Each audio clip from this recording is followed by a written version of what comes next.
listen to your own slave. For death of freedom, a violent choice. Those of us don't kneel, don't let you count. Do you dominate? This world is wrong to be.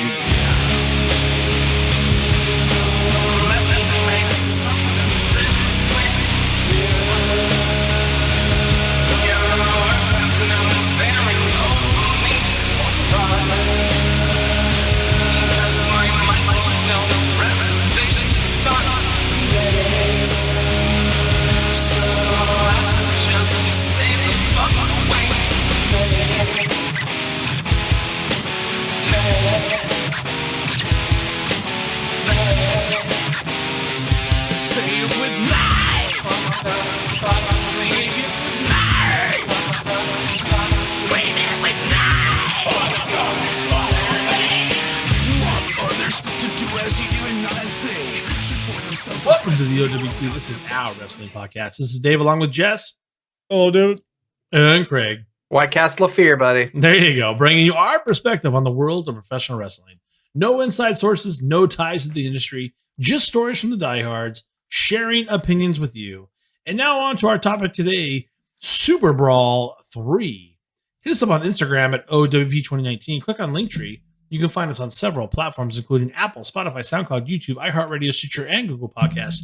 And anything we talk about is inspired by the WWE Network. So do yourself a favor and get your free month today to watch anything WWE, WCW, ECW, and more. Guys, you ready to Super Brawl? It's February, and it's the month of Super Brawl. We forget about WCW. I forget how old we are. And I forget how good this remember. I don't. Yeah, a lot of people remember WCW from that, you know, it's just, oh yeah, it was the promotion that was in the Monday Night Wars. And that's all everybody remembers. I'm like, no, WCW was a big part of my childhood too. It was around way before that.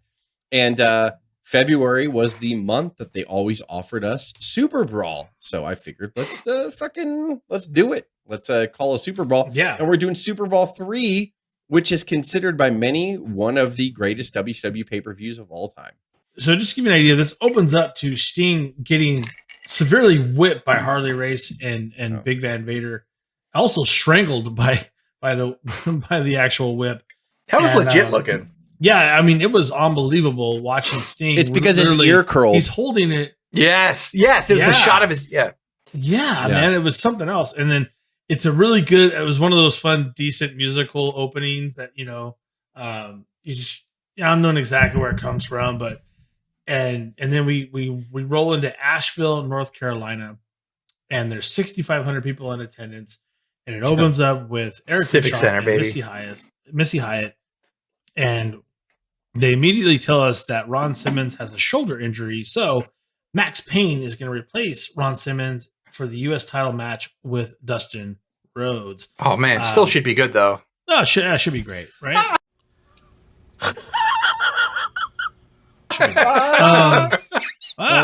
He got his lawyers out and he talked his way into the match. Then Johnny B. Bad is introduced, and I could have sworn we were going to see Johnny B. Bad in an opening match because that's what you almost always see. Yeah. And maybe he was hurt or something. I'm not sure. So hang on a second. But he was before we delve into this, I got to do my who was champions at this time. Yeah, please. What go are we, ahead. February? We're February, and the WWF Heavyweight Champion is Bret the Hitman Hart. In February of 19 in his first title run. The tag team champions were Money Incorporated. Steiner's might have lost. I don't remember. And then the Intercontinental champion here is Shawn Michaels in WWF of early 1993. Shawn. So we have here. So I just realized too that there was no television championship match on this card. There was the U.S. and the World Heavyweight / NWA Heavyweight Championship. The WCW Tag Team Champions here were Shane Douglas and Ricky Steamboat, of all people. They weren't on the card. They were not on the card. I don't know why. But it's interesting. So, like I said, 65,000 people in attendance. It seems small. 6,500. Yeah, 6,500, Dave. Let's calm down. Yeah, I'm sorry. 6,500. I'm trying to. Yeah, I don't know why I say 1,000. 6,500 is a very small audience. but they bring it. You know, they get really excited. And can I say this too? Out of all the years, you know, most people, what are your favorite WCW years? A lot of people will say anything that involves the NWO, Monday Night Wars, whatever. For some reason in my heart, and I don't know why, 1993 was my personal favorite WCW year. I don't know why. They're loaded with talent, Jess. At this we time. got the Shockmaster in this year. We got all kinds of stuff. But we're gonna there was a lot of bad. There was always a lot of bad shit in WCW before the NWO. So I'm not suggesting there was that they calmed down. Ton of good stuff too. And real quick note too. Bill Watts was fired just a couple of weeks before this event. Everybody knows the dreadful run that he had for 8 months prior. He took the second half of 92 and flushed down the goddamn toilet and, you know, took the mats away from the outside of the ring, and you can't jump off on a prone opponent on the top rope. And all this crazy stuff. Yeah, he fucked the company up. But 2 weeks before, they finally had enough for him, so they let him go. So there was still, if you notice, on this pay-per-view, Super Brawl 3, heels and faces came out of separate entrances. Did you notice that? I didn't see that. Not at all. I didn't. Yes. When they pull back, if you look, there's two little, you know, they had the silver like confetti or whatever hanging down or whatever that's called. I saw that. Yeah. The curtain. Yes, if you go look at the shot of the whole arena, it was like a triangle, like if I'm describing it right. So like there was the heel and the face entrance, and then it narrowed down like into the V of a triangle, and then it merged into one aisle that came to the ring.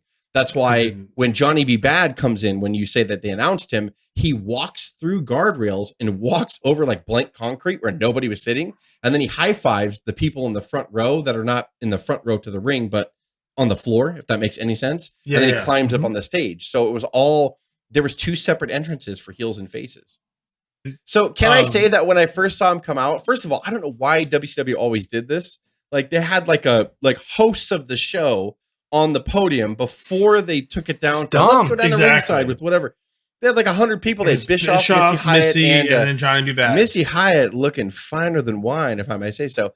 Even though she's kind of a bitch in real life and just a pain in the butt. From what I hear from other people's stories, I've never worked with her. I didn't know that. She was looking good in that red dress.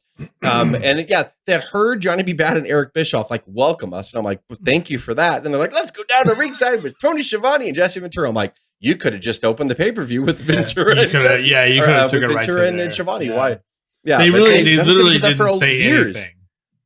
And then they kept going back to them. Like the entire card, they just standing there for no reason. It's funny. There's some funny lines in there we'll get into. With Johnny B. Bad, I was first just angry that he was even there, and then after a while, I'm like, he's so ridiculous. He makes me smile, and I don't know why. Yeah, he made me laugh the entire time. There's some great lines later. We'll get into it, but and then Max Payne plays the national anthem by guitar, which why not? Because he's a heel. And he has to fight. He's a heel, and even though he's a last-minute replacement it was supposed to be Simmons against Rhodes for the U.S. title. Sure. Why do you want, if you're going to play the national anthem, you're going to get cheered. It's America, goddammit. Like everybody, so he plays that. I'm like, isn't that the heel you're supposed to need to get booed against Dustin later? Why the fuck would he be doing something where everyone's going to cheer? And it's the equivalent of like Marilyn Manson doing that. I think it's I think it's simply a money saver at the moment. And you get there's someone getting termed within 2 weeks, and it's just like, oh, he's doing it. Okay, cool, whatever. Let me get my hands on the meat and potatoes. Who cares? And the national anthem sung by the lead singer of Korn, Jonathan Davis. Davis. Oh, Davis. Just stop it. So there's no dark match here. I'm just going to jump right into this. Thank God. Jump into it, bro. I love it. The opening match. The opening match is the Hollywood Blondes, Brian Pillman and Steve Austin. They defeated Eric Watts and Marcus Alexander Bagwell in 16 minutes 34 seconds. So I'm just going to go to my notes like I always do, and I'll let you guys elaborate more. Do it to it. When Bill Watts was fired, why wasn't Eric immediately fired as well? That was my first question. However, whether or not Eric Watts should have been in the spotlight is a totally that's not the question. Another time. But he could work. He wasn't that bad here. I was expecting to shit all over him.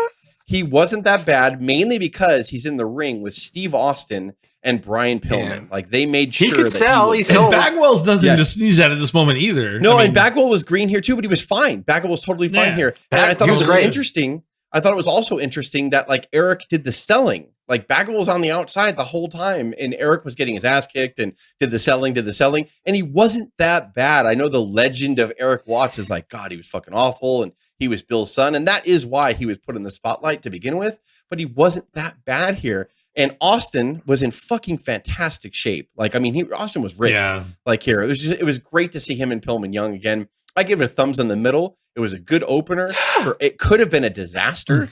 And this was the beginning of the Hollywood Blondes. They had worn matching tights here, but I don't think WCW Brass allowed them to use Hollywood Blondes yet. Shortly, I was going to say, I was going to ask you guys, did you hear the name Hollywood Blondes? Because I didn't, and I wanted to make sure. It's because they pushed it. Because Dusty Rhodes, the famous story is like Steve was supposed to get a singles push, and then Dusty changed on him. No, what we're going to do is we're going to put you with Brian Pillman. It's going to be a good baby. We like you. We like you right where you at. So that was the whole big thing. So he said, fine. So they made it work. They liked each other, Pillman and Austin. They became really good friends from this pairing, but they made it work. They're like, fuck, let's buy matching tights. Let's get cool music. I love their music. And let's do the camera thing. And they did the whole thing. Like they just owned this fucking gimmick. And it was so good. But yeah, they were not using Hollywood Blondes yet here. It was just Steve Austin. It was the winners of this bout, the team of Steve Austin and Brian Pillman. And I gave it a thumbs up. I mean, I guess in spite of Eric Watts, because I look, I'm like, fucking Eric, what is going on here? But then he didn't stink up the sheets, like he did okay. And I was like, that surprised me. Yeah, that surprised me. And I gave it a thumbs up because it was a good opening match. The crowd was into it. I know you're that close probably to a thumbs up. Jess, if one person's replaced, you give it a thumbs up maybe. But like you said, Austin and Pillman were just totally in sync. Probably a lot earlier than they should have been at the point of this team coming together. But I gave it a thumbs up. I enjoyed it. They were two pros and they were great. Go ahead, Craig. Sorry. I gave it a thumbs up also. It makes more sense what Eric Watts did, knowing that his dad resigned 2 weeks before this because he really had to prove himself. The crowd booed the shit out of Eric Watts, and now it makes sense. Because his dad wasn't there. So there were smart marks on the internet. There were Austin chants right as the match was starting, by the way. Yes, there was. Caught that. And he ate and he sold the entire time, and he just built to like little Bagwell's hot tag. But he spent a lot of time. Like I was surprised. He really did. When they threw him up. Like there was a segment there where every time he'd get back in the ring, he'd get an advantage, and then they would cut him off. And would throw him out through the middle rope. The way he twirled out over the middle rope, it was safe. It was a wrestling bump. Yeah. Like it wasn't like he was lost and he couldn't. He was just stumbling all over. Everything that Eric Watts did, I was like, he's bumping correctly. He's looking fine in there. Like he was. I was actually surprisingly impressed. Watts never. That's the problem. Like he never had any flow as a wrestler. He just never had a crispness and a sharpness to his and like efficiency of moves. Like he just wasn't. He was never a wrestler in there. But this is probably the best match he ever had.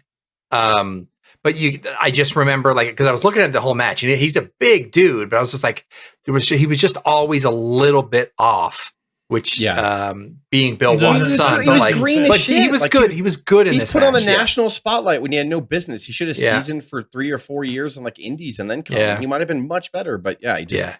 You gotta work on your chest. That's when you get in the hunt. I can eat shit, guys. My dad's gone. I'm part of you guys, right? I'm part of the team. Like I'll eat shit. Like no, I'll be in there for 50 minutes, Marcus. I'll do whatever. Steve, you beat shit on me. Yeah. He's got to work. He's got to work on his upper body, and then he gets in the hunt. That was the big. And it's so the next segment here, Dave, is you're going to cover Rickus Flair.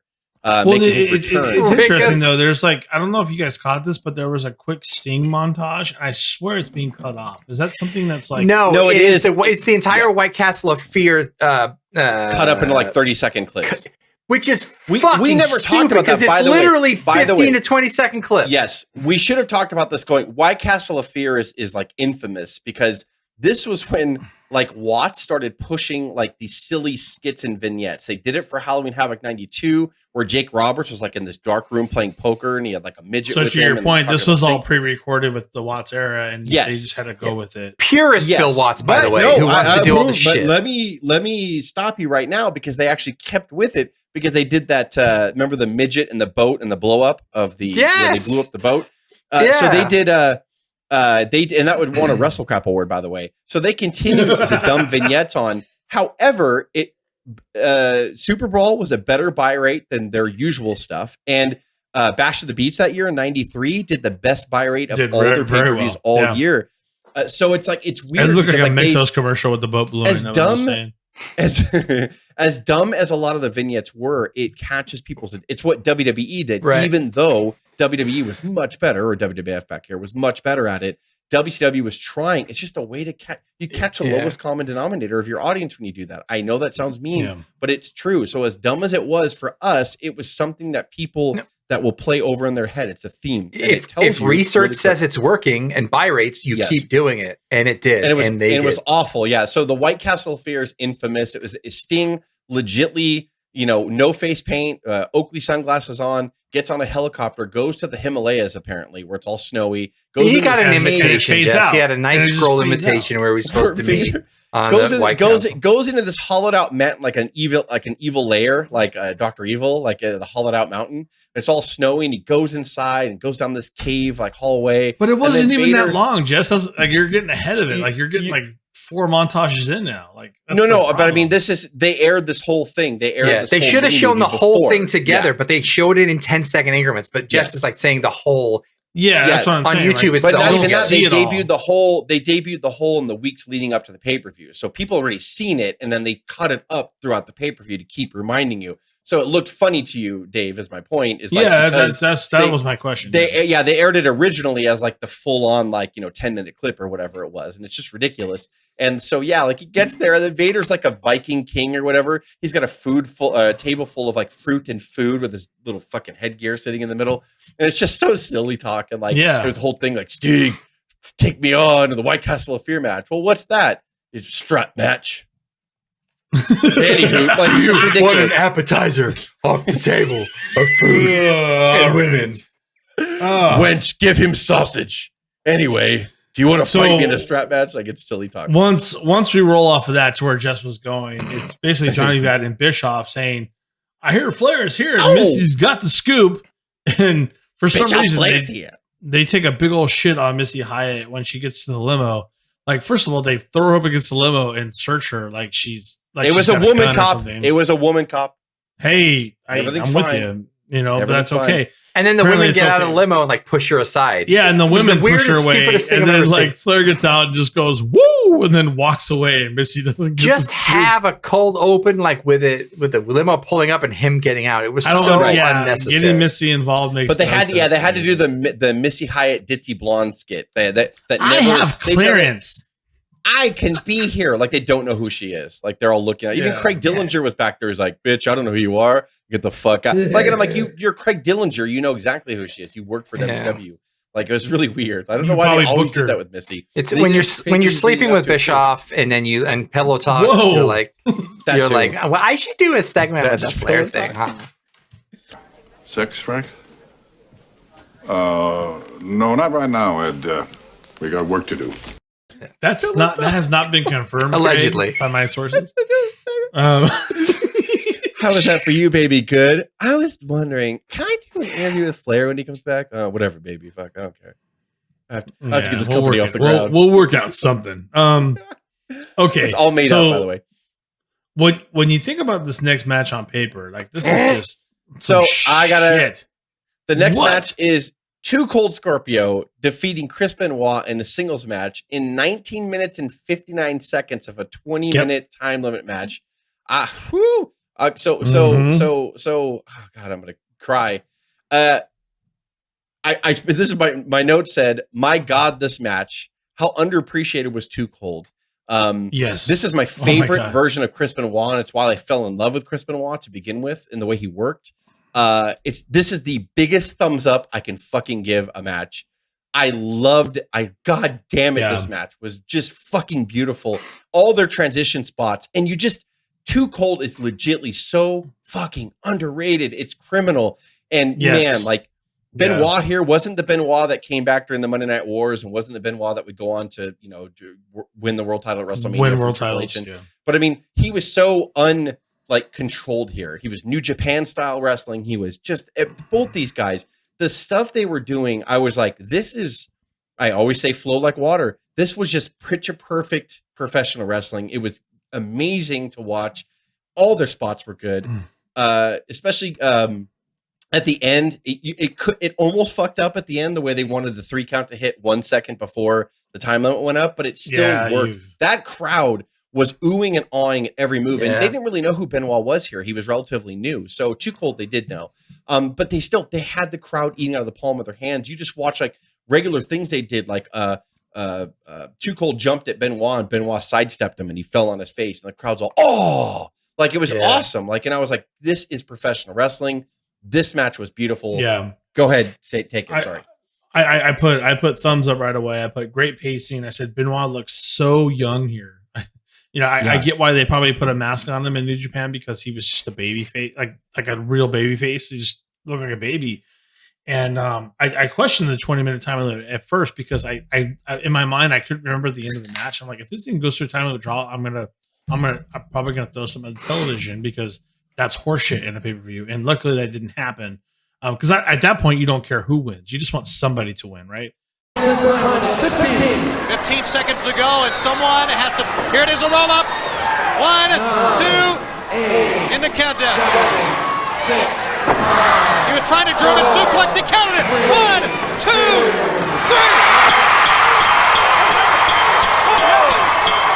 He got it. He got it. He got it. Scorpio to the winner. In 19 minutes, 59 seconds, the winner, Too Cold Scorpio! Too Cold Scorpio! But he was trying his German. But it didn't have to go that way, so it was an immediate thumbs up. It wasn't even a question at that point. I love the match. It could have been the opener too, by the way. Thumbs up. Yeah, good point. Scorpio was amazing at this point. They both were a young, hungry Benoit. Those tights are terrible, little leopard skin stuff. But hey, man, you're trying out what works for a while. I forgot how great Scorpio was, and if he would have kept the weight off his entire career, like, my notes were like, he went to the ring in the very beginning and he danced, and I was like, he's blown up. Like, this is ridiculous. Like, he looks tired right there. He's like out of breath as he does his dance, and then points at Benoit, and then he goes 19 minutes and 59 seconds, and he does it flawlessly. I think the only detriment to this match would be there's a little bit of I feel like it's complaining about Picasso's art or whatever, but like, there were, maybe give it 15 minutes instead of 20. There were a few rest holds, but the story they told, and they had fun with each other, and they were intense, and it was great. It really was great. Made both guys. Yeah, they did a great job. Love it. I God enjoyed damn, it. this match was good. I enjoyed it. I enjoyed it immensely. So the next thing we have, and don't forget, don't forget the song about Too Cold Scorpio. By the way, just of course. I mean that capped it off. The next was Dave, an interview segment with Max Payne talking about how he's lost a replacement. Don't forget that Bischoff is working hard to get you to call on the 900 line. I got a bunch of money too. Oh, I like money. Yeah. I like money, though. I like money. I like money. I like money. Can't believe you like money, too. Oh, that's right. By the way, Michael P.S. Hayes and Dustin Rhodes are ready to talk to you today, right now. But to your point, he does do an interview with Max Payne, and he plays taps for Dustin Rhodes. Which, okay, so this is 2 segments with Max Stupid Payne. Continue. Hey, man, maybe he was cheap already. So the next match is a WCW debut match. They had already announced it before this pay-per-view, but this was the debuting Davey Boy Smith, the British Bulldog. He defeated Bill Irwin in 5 minutes and 49 seconds. I swear to God, this match was 15 minutes.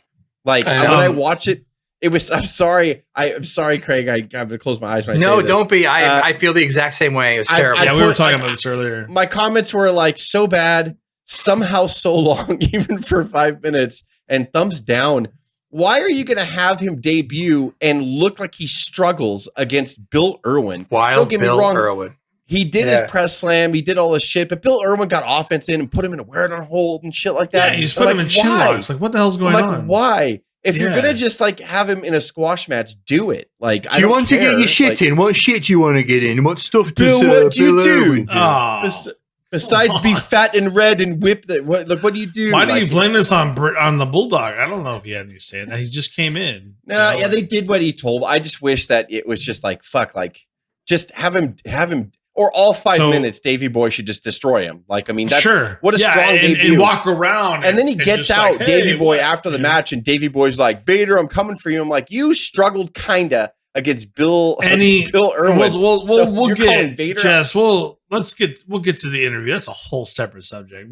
Andy, I say thumbs down. Dave, what do you think about the match? You shut your mouth, Jess. No, here's the thing. No. Here, I'm defending Davey here all the way, Craig, because I'm not saying anything he did was wrong. And Jess is not dissing on Davey either. They couldn't have fucked up a debut of Davey Boy any more than they did here. Yes, that's what I'm saying.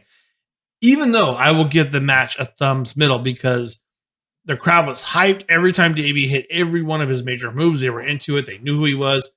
I put in my notes, British Bulldog was massive. Oh my God. He was like the biggest he could have been. And I don't know if anybody saw Wild Bill Irwin just whipping in like every other second. He had that whip. You can hear it everywhere. He was whipping that thing that whip was cracking. I mean, good for you. Like that's you're just ripping off Bill. Wild Bill. Like you can just, okay. All right. So there's a couple of things in here that I get really mad about. It does display Davey's power quite well, even though it's Jess's point. Like, what the fuck is Wild Bill Irwin putting Davey Boy into a chin lock? How is that even possible? Like, Davey Boy's got 100 pounds on him. It's his debut. If they did this on WCW Saturday Night, fine. You want to give and that's a whole other issue. Yeah, Jess, to your point, he should have had a debut on pay-per-view. You shouldn't do a debut on pay-per-view. That's in my notes as well. To your point, but there's some things that get kind of funny. Like, when this match is off the rails, when the commentators just don't know what to do. And I'll give you some examples. So they start talking about Davey Boy's hair. Okay. And his cornrows. Why? First of all, because there's nothing to talk about because this match doesn't make any sense. So literally Shivani and Jesse are looking at each other like, well, we got to talk about something. So literally, Jesse turns around to Shivani and says, what? Lois won't do your hair like that? And Shivani's like, no, she won't. She won't take the time to do that. About Davey Boy's cornrows and his beads and his hair. And then on top of that, when you have to talk about the origin of the Irish whip, I'm just telling you. That's when a squash match has gone on way too long. Yeah, it's gone. It's gone during awry. the replay after the match, they replayed the vertical suplex. Did you notice when he vertical suplex Bill Irwin, his white beads fell all over the fucking mat? Yeah, they exploded. Yeah, they were everywhere. Yes, I did see that. It wasn't in my notes, but I did see that. Yeah, but because of the power of Davey Boy, because of the crowd reaction, they were so hot to see him. I'll give it a thumbs middle, but that's being gracious because it's none of this, Craig, because I love you too. But I would say this anyway if you weren't on the podcast right now. None of this is Davey Boy's fault. No, I love you always. But if you weren't on the podcast, I'd still defend it. None of this is Davey Boy. It's not his fault. I appreciate the sentiment, and I agree with you. Thumbs in the middle because of Davey's pop. It was huge when it came out. They were so excited to see him. And it should have been over in a minute and sent everyone home happy, and it didn't. And it treated it like it was a mid-card match. And the only thing not even a mid-card pay-per-view match, a mid-card match on WCW Nitro or something. Yeah. Right? But what was Davey's fault was the promo after. It was their fault for letting him do it after he was blown up and tired and out of shape. I'm telling you, not his fault. I'm telling you. No way. Awful. Davey Boy's no way. Awful promo. It was awful. The crowd. It was awful, but I'm not mad at it. I'm 4 minutes, 45 seconds too long. World Heavyweight Championship, champion. World. Yeah, that was my favorite. Oh, fuck! So here's what happens. They do all my fans. Okay, I'm gonna try to lay down the story. So Davey Boy wins the match after 5 minutes, and it's a lot of work. He's getting chin locked. He's getting pushed down, and it does wear on you. I don't care what anybody says. Then they do the cutaway to Vader's segment where I felt like it cut off again because they only did 30 seconds of it, and they immediately go back. And Shivani is interviewing Davey Boy on the spot. Why would you do that right after the match? Davey Boy is completely out of breath. Completely out of breath. Okay? Yeah. He can't catch his breath. He flubs so many lines. He says champion of the champions twice. he can't. He's trying to set up Vader. And, and not to mention, it telegraphs Vader winning. He's saying he wants Vader next for the title, and if Vader happens to win, which I'm not saying he will, but he might. But if he does, I'm coming after you. I'm coming for you. I'm like, oh my god! And like what? There's no offset chance that this makes perfect sense, and he does win, and I will get him next pay-per-view. If that does happen. So here's an idea. Here's what they would do in where the big boys play, because WWF is where the big boys play. They would have that interview already done, and they would make it look like he just came off and he won the match. He was sweaty. You'd just throw some water on him and just go into it. And they would do about 3 or 4 takes, and it would be pre-recorded. They would wait a full match, and then they would talk to Davey Boy on the pre-recorded set, because that's how you would fucking do it in 93. But no, we're going to do it right from the ring in 30 seconds when he can't even breathe. Calm down. Bischoff just took the company over. Calm down. He's trying to fix things. He's working hard. All I'm saying is, what I'm saying is like Craig wants to really dump on Davey Boy because he's the Davey Boy fan. He wants to take responsibility. None of that is Davey's fault. None of it. If it was Hogan, Hogan would have handled it. If it was Flair, Flair would have handled it. I don't believe it. I don't believe it. No. Hogan would. I believe it 100%. Come on. Hogan. When have you ever seen Hogan do an interview after a match? Actually, that's a good point. That's a very good point. Bulldog would have said, I'm not doing an interview. That's bullshit. Why would I do that after the match? Hogan's like, brother, that doesn't work for me, brother. Like, I'm telling you. That's actually, you know what, Dave? I'm warming up. Come on, man. Give me some respect there. They did everything wrong in his debut in that moment, and none of that. It was a debacle. It's bad. But the funniest part after that is Johnny B. Bad and Missy Hyatt are talking. Oh, and she starts to talk, and he says, "Baby, wasn't that Missy? A shit show?" She said, he just went, "Hush, Missy," and they go to the next segment. Oh, it's Missy, can't you believe they fucked that debut up so good? And he's so happy about it. He just told him to hush. Can you believe they interviewed him right after the match and he was out of breath? Ooh, Missy. Let me talk to Flair. She's like, I'm so mad. And he's like, hush, so Missy. We got an interview coming up with Mr. Wonderful. I was like, oh no. So Bischoff is interviewing Mr. Wonderful. And behind the curtain, by the way, right before he walks out. Jack chases him out with a shovel. Yeah. So that takes us to our next match, which is Cactus Jack defeating Paul Orendorf in a Falls Count Anywhere match, 12 minutes and 17 seconds. Like, I fucking love this match. It was a fun match. I put fully as God. Orendorf looked great as well. The spot where Orendorf suplexes him over the guardrail is legendary. Also, when he throws him over the 2 and he over the 2 rails, you have to go back and watch it. He does all his classic spots. Craig will talk about the elbow on the ground. He did the falling on the back, on the concrete. This was thumbs up. This, for a second, WCW was like, let's fucking push Cactus. Let's show people what he can do. And this match was Orendorf, to his credit, was a veteran here at this point and a legend, dare I say. And he understood like the story of this match. Paul Orendorf fed into this and did everything he could do to, he beat the shit out of Cactus Jack, don't get me wrong, but he understood this guy sells. That's his big thing, is he sells. So I have to do these brutal moves to him so he can do his fall on the fucking concrete on face or whatever. It's a different match. Cactus Jack brought to the table such a different style that people were used to. And it was like most people were like, let me get my shit in so I can look good. Cactus is like, you need to get your shit in so I can fall brutally. And it's a totally opposite of what most people are like, what? Yeah, you want me to what? Hey, I want you to throw me on my face. Oh, okay.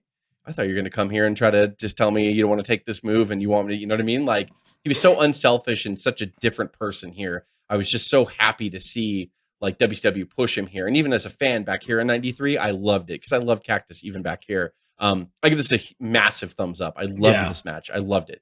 Go ahead, Dave. Craig, what do you got? Oh, go ahead, Craig. Yeah, Craig. Massive thumbs up also. The intensity of it from the very, very beginning.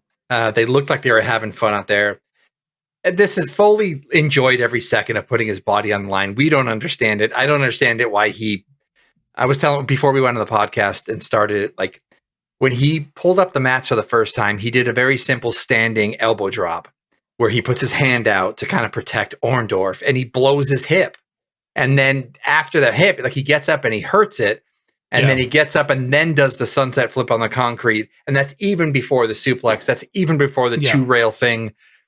But that's it. And bang to the crowd. Cactus Jack again up top. He may be going for an elbow drop here. No! Oh my goodness! A sunset flip! Orendorf is out in two, but the man that took the brunt of that was Cactus Jack.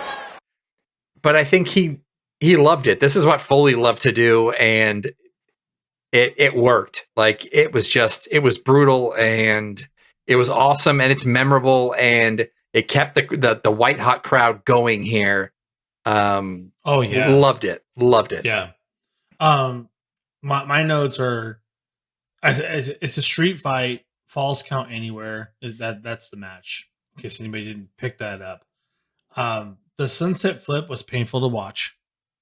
Cactus, I thought he hurt himself there for sure.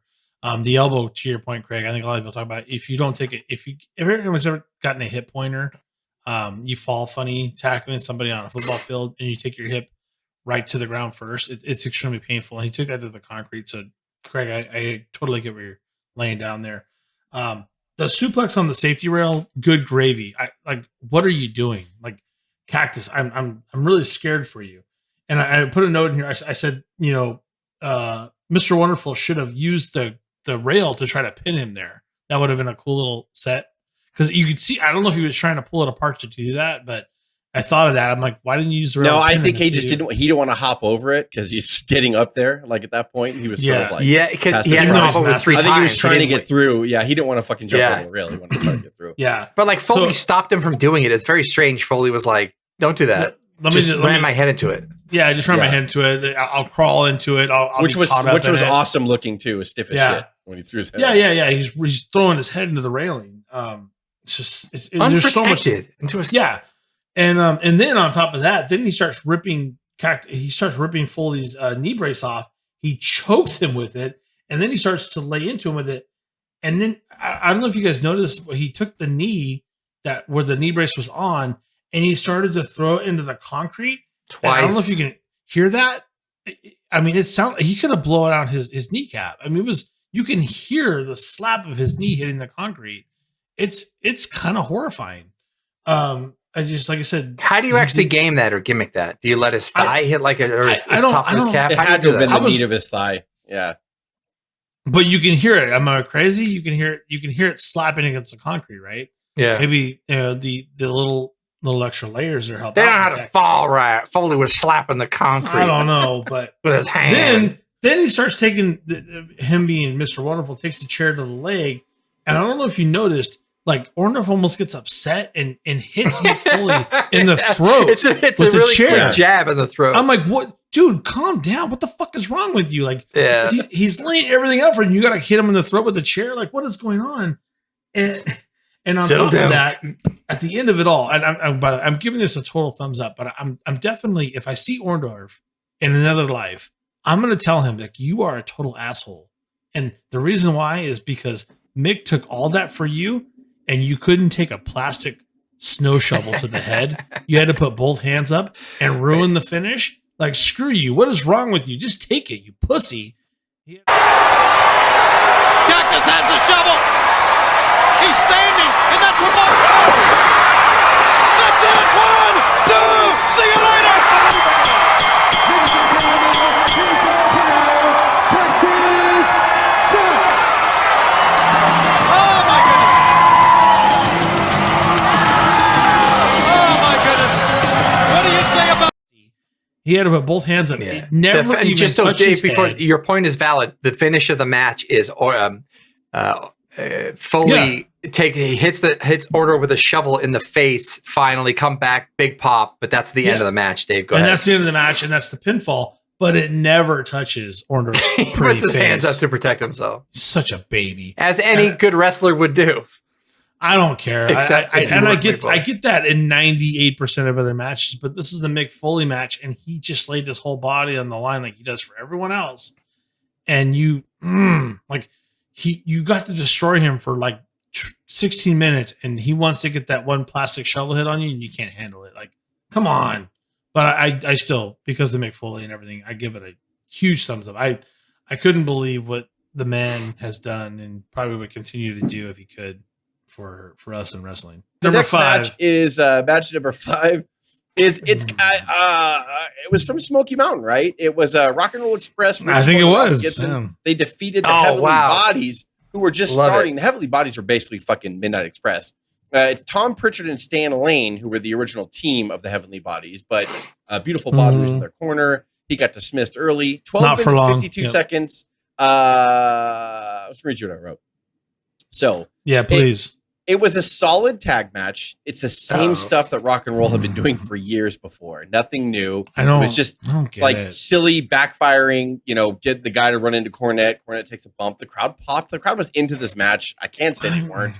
They love the Rock and Roll Express. The ending was a little clustery, but I give it a thumbs in the middle because it was a solid tag match. I mean, look, I never got the Rock and Roll Express. I know a lot of people did. It was super popular in Crockett. I never got them. But people reacted to them hugely. And of course, the Midnights and the Rock and Roll Express feud is legendary. Here it was just a fraction of what the Midnights used to be. It was Jim Cornette. He had already started Smoky Mountain Wrestling at this point. He wanted a little bit of publicity, so he came in here.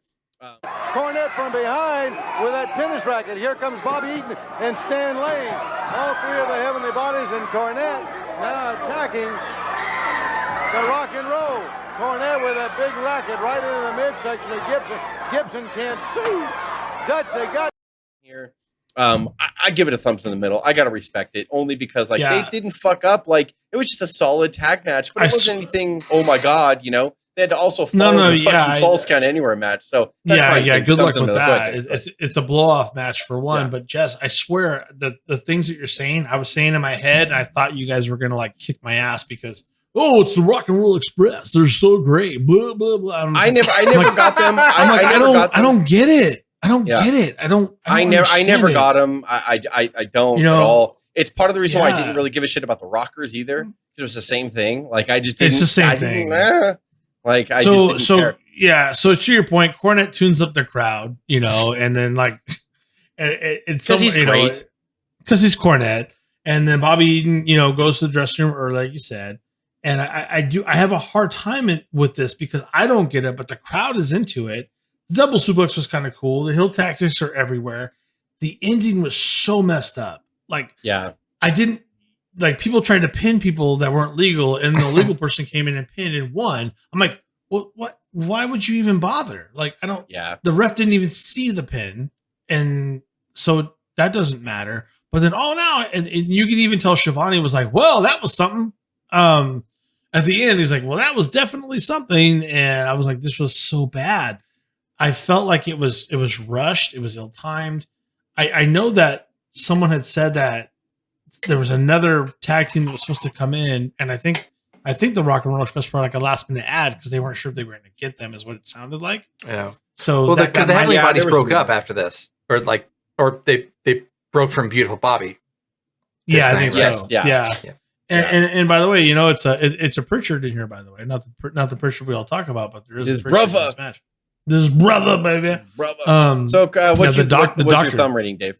I gave it a thumbs middle as well because I can't deny the crowd reaction. They were all into it. It kept them going into the next matches. So I was like, well, it worked. They knew what was going to make the crowd happy. But I look at it now, and maybe it's just old eyes compared to what we've seen before. And I always look at were they the ones that made this kind of match work? Because now I feel like I see this shit every day. I feel like I'm watching.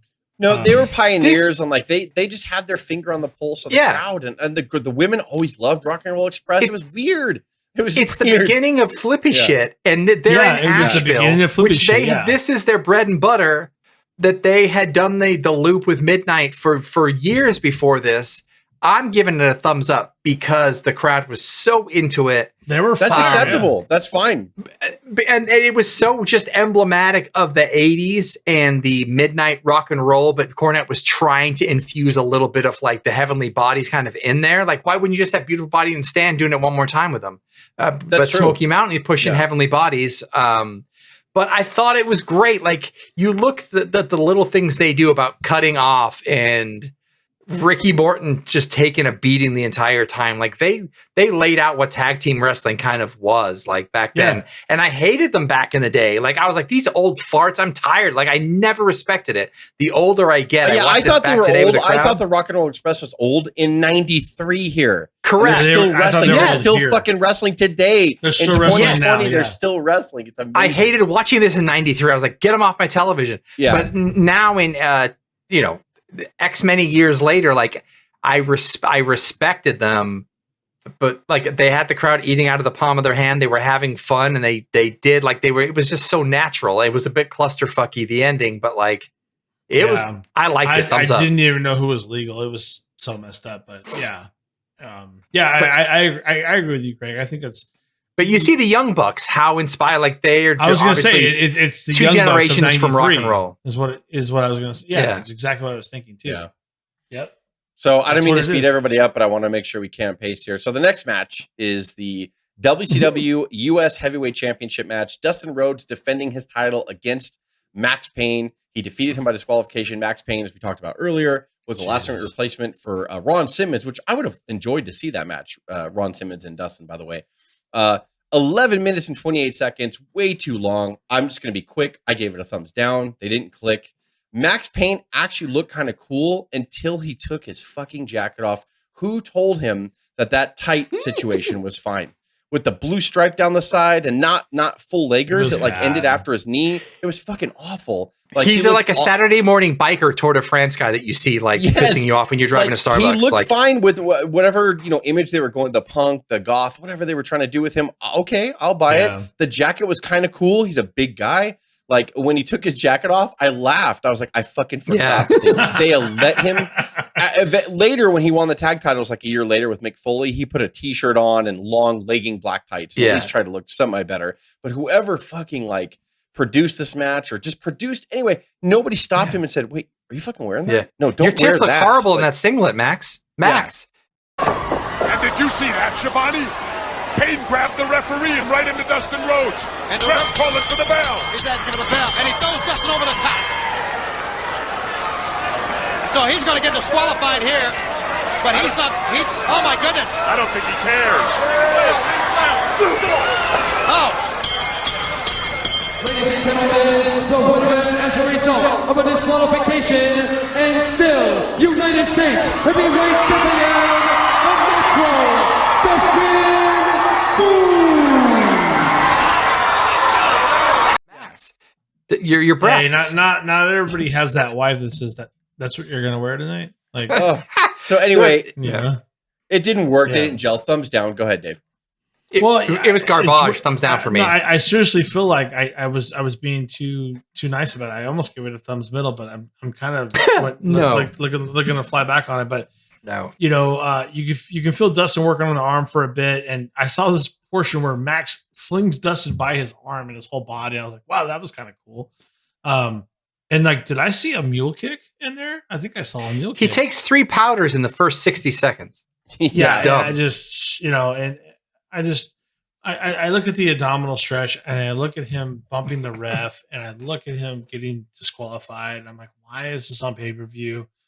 Yeah, I really tried for Dustin to give this something better than a thumbs down, but I'm with you, Jess. It's getting one of the rare thumbs down of this pay-per-view here. And I don't think it's Dustin's fault. I think, again, we should have seen Ron Simmons, and maybe he was legitimately hurt. That's weird. I just don't know where Max Payne came from. I'm not sure where and what happened. I'd have to do more research to find out if Simmons was legitimately hurt. When He was. I think his shoulder. He was. Yeah, then, he was. I mean, it is what it is, but it's a thumbs down. But it's almost out of their control. They had to find a replacement. But again, this is not the Vince McMahon saying, "Hey, if someone's hurt or doesn't show, I have to give them something better." They didn't think that way here. Let's put it that way. And Craig, go ahead. What did you think? I did. I chimed in before. Thumbs down. God It was damn garbage. it. I don't know why I'm missing your review for some reason. No. Sorry. He wasn't. He didn't go, but he said thumbs down like right in between. He just threw it in there. Yeah, you're good. It's garbage. So, we'll move on to the next. This is garbage. we had after this. We had Ric Flair's Tallyhood return. He comes out to the arena. Massive. Yeah, ovation. Shivani gives him an interview. Yeah, Schiavone gives him an interview. It's great to see him back in WCW. I gotta give you the best line of this interview right before the next match starts. He basically says that, yeah, we're watching a match for the title that I never lost. And this is for the NWA Heavyweight Championship. Before Flair left for WWF, they broke ties with the NWA. So Flair actually became the first ever WCW champion because they withdrew from the NWA at that point. So Flair at that point was the last known NWA champion. And then he became the first WCW champion in 91. Just give you a little quick thing. And then he leaves and takes the belt to WWF and all that stuff. The same belt that Great Muta's wearing here is the same belt. So I like the way they connected it. The whole NWA, bringing the NWA back was failed here. I hated it. However, this was my favorite incarnation of Barry Windham. It was Barry Windham taking on Great Muta for the NWA Heavyweight Championship. Even that mustache? 24 minutes and 10 seconds.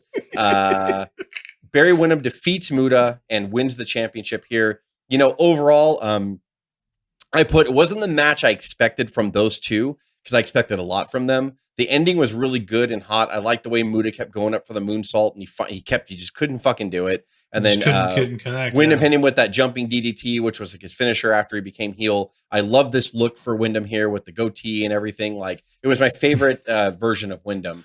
And Windham looked awesome. Got a little trim, Jess. Come on. Yeah, and Windham looked awesome with the title. I give it a thumbs in the middle.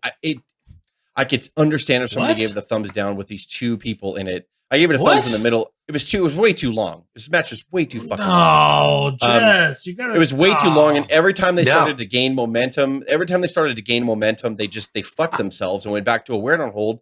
That put me to bed. I'm giving it a thumbs down because it was half wear down holds. They did not gel together at all. So, I know you guys have an affinity to Muta.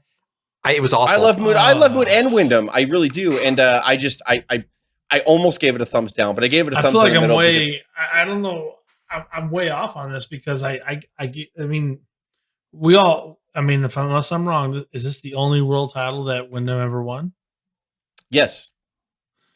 I looked at this and I looked at the work, and I looked at the story, and like them filling each other out. You know, they don't see each other very often. It is a lot of feel. It's a lot of wear down to see where you are. And I looked at the whole thing, and I looked at the slow build through the entire time where they realize that they have to put a full title match in a situation that is, as we've talked about. Actually, you're correct. Thank you, Dave, for that. Actually, WCW title was not on the line here. Big Van Vader was heavyweight champion because it was non-sanctioned. He defeated Sting in 20 minutes and 54 seconds in a brutal fucking White Castle of Fear strap match. It's brutal. I love that so much whipping. I love that they put Vader over faces. I love that Vader was so brutal that he would pin people clean a lot. That was not over Sting. Like that's in crazy. The WWF. But at the same time, if it's not sanctioned and your whole big like culmination for the night was NWA Championship with Windham and the return of Flair and Muta, why in the fuck would Sting not have won this match if Vader wouldn't have lost the WCW title to begin with and it was non-sanctioned? Why not? Like then Sting could get a title match and Vader could beat him. Like Clash of the Champions in 2 months or whatever. It's Vader. It's WCW on top of it. I'm trying to think, but nothing happens. So like of all things, I was just like, man, like this match was brutal. But if you're just talking about the match, this match was brutal. Vader's chokeslam on Sting was always fucking tough, man. Like Jesus Christ. Like these guys were awesome. And Vader was not when he fucking gets split open, he'd take his mask off and fucking tell Sting to punch me in the face. You don't see Vader being like, fucking hit me. Like it was awesome. I loved Vader here. I loved the way Sting proved that he could work so many different styles here. Sting was awesome. He never blinked an eye when he had to take Vader on or help put Vader over and make Vader a force. As people remember, in Great American Bash 92, Vader pinned Sting clean to win his first ever WCW Heavyweight Championship. And Sting had no problem doing it because Sting's that fucking good. The ending was a little confusing because you never really knew the rules of their strap match or whatever. But overall, this match is a thumbs up. It's a brutal, amazing, like just two guys fighting, and they made it look real. And Race, look at Race. He's hitting Sting's hands. He can't break him loose. He got it. He touched it. Vader will win it. Ladies and and gentlemen, the winner of this Super Brawl 3 main event, Big Van Vader. And it really, you always roll your eyes at unsanctioned. You're like, fucking whatever. But like, they just fucking made it look different than any other match on the card, even with Cactus Jack on the card, which was just Cactus normally selling and taking brutal spots. These guys, especially with Vader fucking always busting himself open the hard way, you got that real feel, especially when Vader took his mask off and Sting was punching him. I was like, Jesus Christ. Like you felt like, no, these two are really in a fight, even though they totally were both in control and they understood what each other can do and what limits they had. Man, I think this whole pay-per-view, what a breath of fresh air. Thumbs up. Go ahead, Dave. Yeah.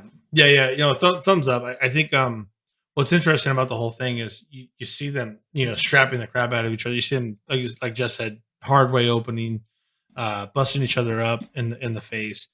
And when it was all said and done, Vader literally gets popped back into the fourth turnbuckle, which is major controversy, which could have led to anything, which is maybe where they were going, but they changed things after the fact. And at the end of it, when Vader rolls out of the ring and takes the strap off, like Sting's still ready to go. Like, I don't know if you guys noticed that. Like, he was not winded. He was lucid. Yeah. Like I felt like there was more to do, and maybe that's what they were trying to get to. But I love this match. I know I think all three of us kind of crap on the ending because Vader should have just, you know, punished him and took all four corners and moved on to the next thing, or, you know, let Sting win it. And that weird controversial, well, it looks like Sting broke it up, but he fell into the fourth turnbuckle, is always something of controversy, which is obviously what they wanted. It's what they got. In the final match of something like that, you would think to carry the storyline further, you would have a real resolute winner in a non-sanctioned match that wasn't the champion, to Jess's point. But still, match on match and everything else and the work they put in, it's a thumbs up. It's purely enjoyable to watch. You can watch it over and over. This is one reason why you should have the network, so you can just go to this match whenever you want to. Thumbs up. Yeah. Massive thumbs up to and a great end to a thumbs up pay-per-view. Which was fantastic and had a little bit of everything. I mean, and it was all about the wrestling. I mean, other than the maybe Johnny B. Bad and the White Castle of Fear video. It's about this Hush, thing. Missy. This was about the wrestling. Big old Vader's gonna take on Sting. I can't wait. That was a little fire it. I got that confetti for you. Possibly the best strap match of all time, the most intense that I've ever seen Sting, the bloodiest I've ever seen Vader. It was just, it was great, and a nice cap to the event. It was great. That's all I got. The only better match I could think of in a situation like this, not necessarily a strap, but, you know, because Sting and Vader like put it on the table, is Flair and Vader. Like, it's the only thing that I could think of that might top that match. Vader brought that. Like, the great thing is Vader always was notorious for telling his opponents, like, fucking hit me. Like, he would get mad. You'd almost see him talk to him like, fucking hit me. Like, you know, like, he's fucking 400 pounds. Like, don't get me, like, you'll swell my eye. Yeah. That's about it. We've talked about the underratedness of Vader, I think, in previous episodes. And back here, it was so, I loved it. I think I liked 93 so much, and I loved WCW when it actually was firing all cylinders, that it's most successful, whether it was showing an attendance or pay-per-view buy rates or not. It's most successful was when they were just like, we're just going to be different from WWF. And WWF didn't put anything like this on, like this year in 93, or I mean, not until years later. Not even close. Would they even so bubblegum in comparison? Yeah. Overall, I give it a thumbs world up. Champions here. Craig, I know you enjoyed it as well, Craig. It's the best. It was good. Excellent. Yeah.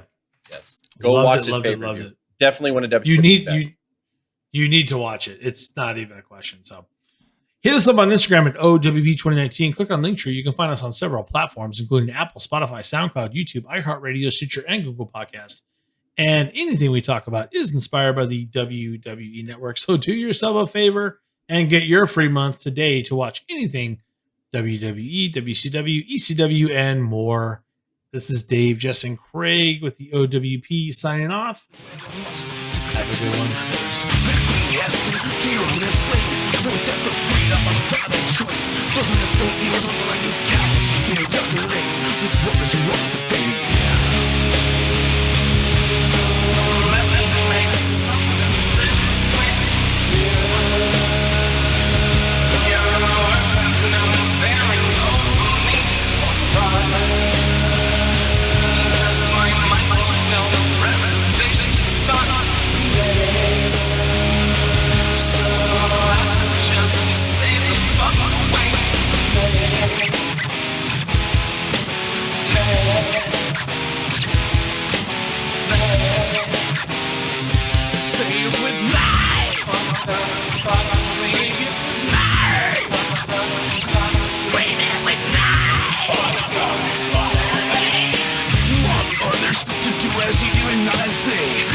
Themselves oppressing your own cognitive function eliminated.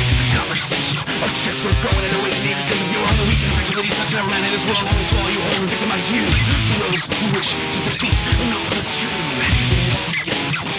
It's them versus me and you.